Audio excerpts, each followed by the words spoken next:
Hello everyone. I hope आप सब लोग अच्छे होंगे। आज से हम जेकेएसएसबी फॉरेस्ट इंस्पेक्टर की एमसीक्यू सीरीज स्टार्ट कर रहे हैं। हम सबसे पहले सिलेबस के अकॉर्डिंग एनवायरनमेंट सेक्शन शुरू करेंगे, जिसमें पहला टॉपिक जो आज का है that is journal issues on environment. Start करते हैं फर्स्ट क्वेश्चन के साथ।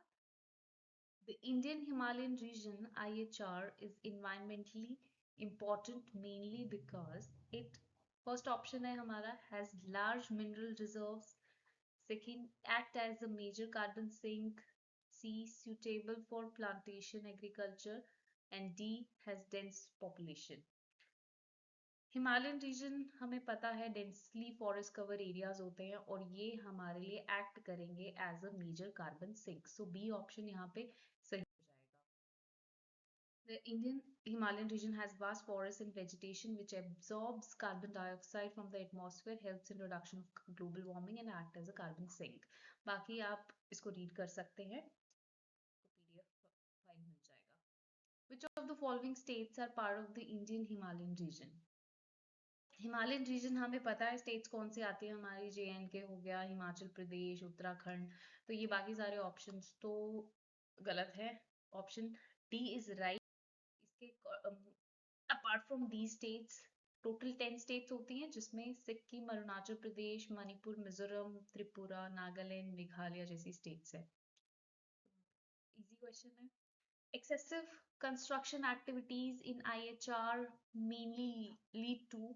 अब हिमालयन रीजन में अगर एक्सेसिव कंस्ट्रक्शंस होंगी तो उसकी वजह से क्या होता है, जो हम पीछे हमने मनाली और उत्तराखंड जैसी स्टेट्स में भी इसके ड्रॉबैक्स देख लिए। लैंडस्लाइड्स और हैबिटेट लॉस होता है। बाकी अदर ऑप्शंस अगर आप देखेंगे, इंक्रीज सॉइल फर्टिलिटी नहीं, रेनफॉल ज्यादा होगी नहीं, एक्सपेंशन ऑफ ग्रासलैंड्स नहीं। कंस्ट्रक्शन की वजह से जो एक मेजर हमें यहाँ पे देखने को मिलेगा इसका drawback that is landslides and habitat loss. इसको आप रीड कर सकते हैं।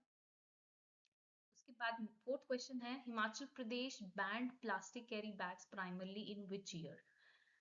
हिमाचल प्रदेश ने प्लास्टिक बैग्स को बैन किया था इन 2009 एंड 1998 में Sikkim was the first state जिसने प्लास्टिक बैग्स को बैन किया था। सिक्किम इन 1998 became the first Indian state to ban disposable plastic bags और हिमाचल करता है 2009 में। ये सारे क्वेश्चंस मैंने शंकर आईएएस की जो बुक है वहां से पिक किए है, उस चैप्टर में से जो इम्पोर्टेंट लगा एंड कुछ प्रीवियस क्वेश्चन पेपर्स को रेफर करके एंड देन इस पे बेस हमने क्वेश्चंस बनाए हैं। Question number 5. Plastic pollution is more dangerous in hilly regions. Hilly regions में प्लास्टिक पोल्यूशन क्यों डेंजरस है? ऑप्शंस देख लेते हैं। Plastic decomposes faster, no. Waste management is difficult, yes, ये वन ऑफ द रीजन है। Plastic improve soil quality, no. Wild life avoids plastic, no. So option B जो है हमारा सही ऑप्शन, यस ऑप्शन बी। इसमें moving on to sixth question. Mission Butterfly was launched for the conservation of।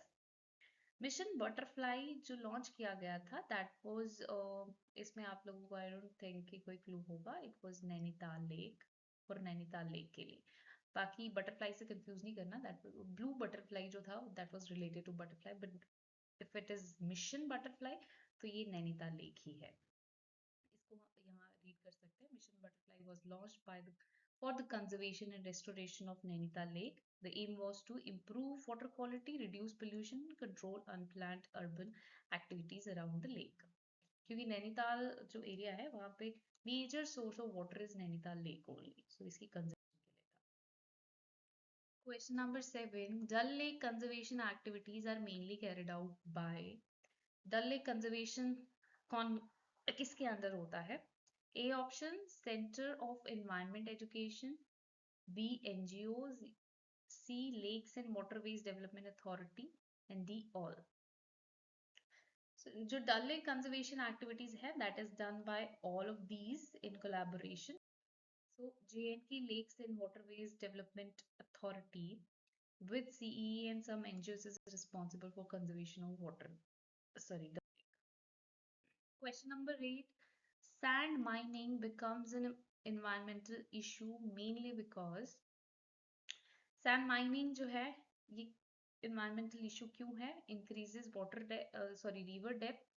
B. Disturb water ecology. Improves navigation, reduces floods. अगर हम options के according भी जाए, रिवर डेप्थ का ये रिस्पॉन्सिबल नहीं है. Improves navigation, no. Reduces floods, नहीं, ये तो floods को इंक्रीज करेगी उनके cases. Option B is right, disturbs river ecology, क्योंकि ओवर सैंड माइनिंग हो जाएगी जिसकी वजह से क्या हो जाएगा, यहाँ पे आप देखेंगे कि हमारे रिवर बेड्स जो है वो एक्सप्लॉइट करेंगे, बीचेस और फ्लड प्लेन्स जैसे अगर हम रिवर बेड्स और बीचेस इन फ्लड प्लेन्स जैसे एरियाज में सैंड माइनिंग हम ओवर सैंड माइनिंग करेंगे तो जिसकी वजह से क्या हो जाएगा, माइनिंग ग्राउंड वाटर लेवल को लोअर करती है and causes river bank erosion and affects aquatic life. Then question number 9. Unregulated sand mining can result in. अगर सैंड माइनिंग अनरेगुलेटेड रही, मतलब कोई देख नहीं रहा है कि there is a limit for it, तो अगर ऐसा कुछ है तो ऑप्शंस देख लेते हैं. Improve, no. River flow improve नहीं करेगा ये. Increase fish population, no. River bank collapse and reduce floods, reduce भी नहीं करेगा ये, रिवर बैंक कोलैप्स ही करेगा क्योंकि हम ओवर एक्सप्लॉइट कर रहे हैं रिवर बैंक्स को जिसकी वजह से वो कोलैप्स हो जाएंगे. Removing sand weakens river banks, river beds, making them unstable, जिसकी वजह से बैंक कोलैप्स हो जाएंगे. 10th क्वेश्चन है, palm oil cultivation is considered an environmental issue mainly because. palm oil cultivation भी टॉपिक एक इम्पॉर्टेंट मेंशन है इसमें. इसको इम्पॉर्टेंट इस environmental issue कैसे है ये? A option, requires cold climate, leads to deforestation, needs saline soil, use no fertilizers. Palm oil cultivation में आप एक चीज ध्यान रखें कि यहाँ पे वाइड फॉरेस्ट एरिया को कवर करके इसकी कल्टीवेशन की जाती है, so it leads to deforestation. So option B is right.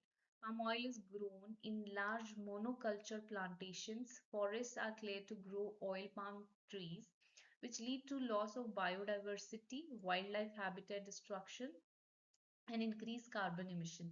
Palm oil can be processed into, इसको बायोडीजल में यूज करते हैं, ये आप रीड कर सकते हैं.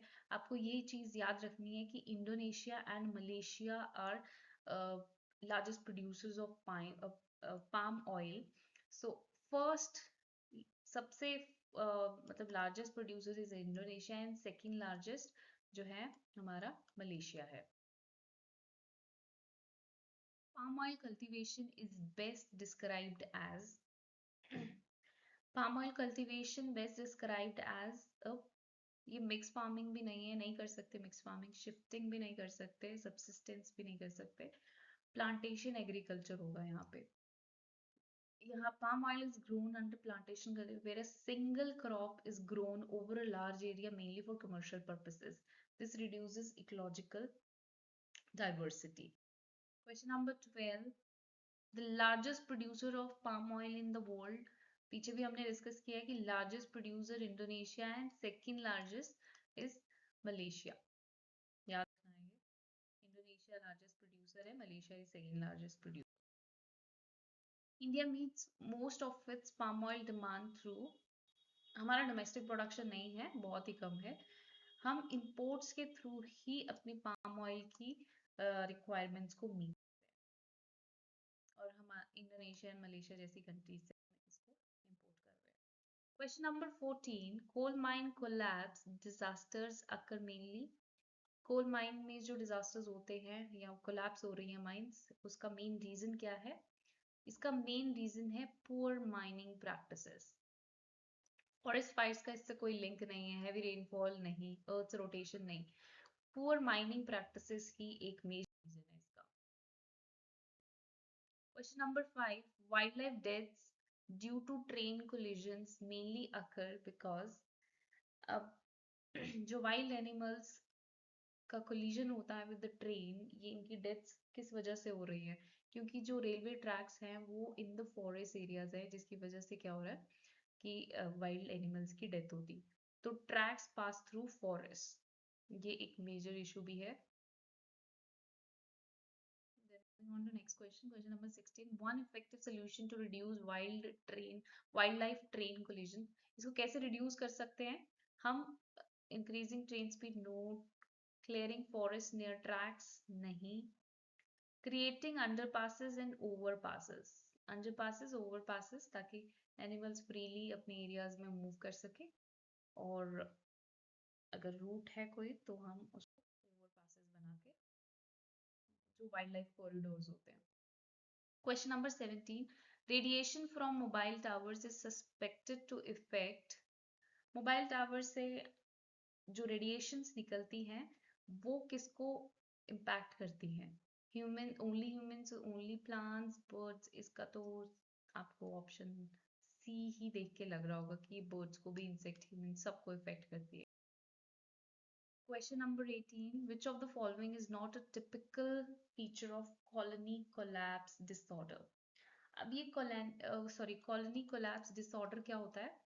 इसमें it is related to honey bees. इसमें क्या होता है कि जो लार्ज नंबर ऑफ हमारे वर्कर बीज होती हैं वो, उनका लॉस हो जाता है. तो ये एक सिचुएशन है जिसको हम कॉलोनी कोलैप्स डिसऑर्डर बोलते हैं. तो प्रेजेंस ऑफ क्वीन बी नहीं, ऐसी सिचुएशन नहीं है. प्रेजेंस ऑफ ब्रूड नहीं. Large number of dead worker bees near the hive. अब कि आपको मिलेंगी ये, उसमें तो नहीं मिलेंगी, बट क्वेश्चन है is not a typical feature. तो large number of dead worker bees near the hive आपको नहीं मिलेंगी, और यहाँ पे मिलेंगी लिखा है. तो CCD क्या है? is a condition characterized by unexplained rapid loss of bee colonies adult population, that is worker bee. इनका अनएक्सपेक्टेड या अनएक्सप्लेन्ड लॉस हो जाता है, जिसकी वजह से ये कंडीशन अराइव होती है. और आपको पता है ये बीज इंपॉर्टेंट क्यों है? ये पॉलिनेशन में मेजर रोल प्ले करते हैं, जिसकी वजह से क्रॉप प्रोडक्शन, बायोडाइवर्सिटी इंक्रीज होती है. और अगर ये डिक्लाइन होता है इनमें तो this can lead to food scarcity lead कर सकता है. Question number 19. The first genetically engineered tree field trial in the world was, first genetically engineered tree कौन सा है? आपको ये डायरेक्ट याद रखना है. Poplar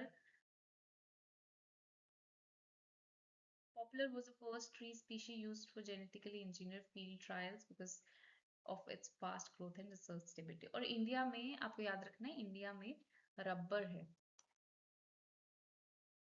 नेक्स्ट क्वेश्चन, रबर पे sorry. The first genetically engineered tree developed in India was, India में रबर. स्पेलिंग मिस्टेक किया मैंने लास्ट में. India's first genetically engineered tree experiment involved rubber tree developed by Rubber Research Institute of India in Kerala.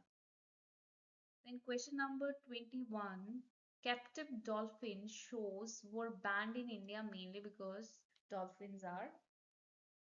Dolphins के shows को ban किया गया, specially उनको जो कैप्चर करके जो शोज करवाए जाते थे, क्योंकि जो डॉल्फिन्स हैं बहुत ही इंटेलिजेंट और सेंसिटिव एनिमल्स हैं.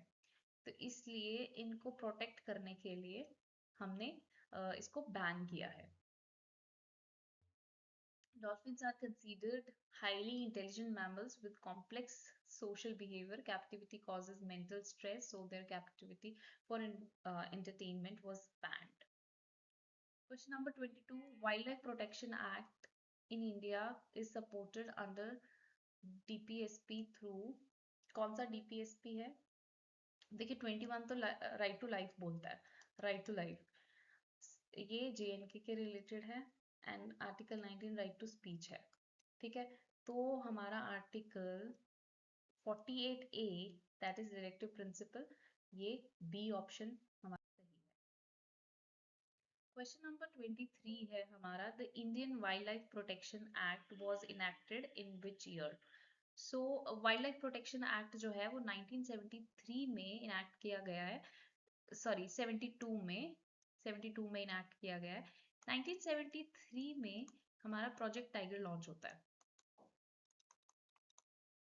प्रोजेक्ट टाइगर ये भी इम्पोर्टेंट, हम इसको हम आगे भी कवर करेंगे क्योंकि जो हमारे टॉपिक्स हैं उनमें कवर हो जाएगा ये 1973 एंड बहुत कुछ कवर होगा, बट हमें अभी 1972 याद रखना है for the wild life protection act.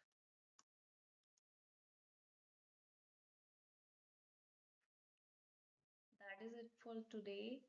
अगर आपको अच्छा लगा है वीडियो तो आप प्लीज़ लाइक करिए, शेयर करिए एंड कमेंट करिए। आप अपने रिव्यूज़ भी मेंशन कर सकते हैं इन comments. Thank you for watching. अभी हम नेक्स्ट टॉपिक लेके आएंगे that is environment impact assessment. Thank you.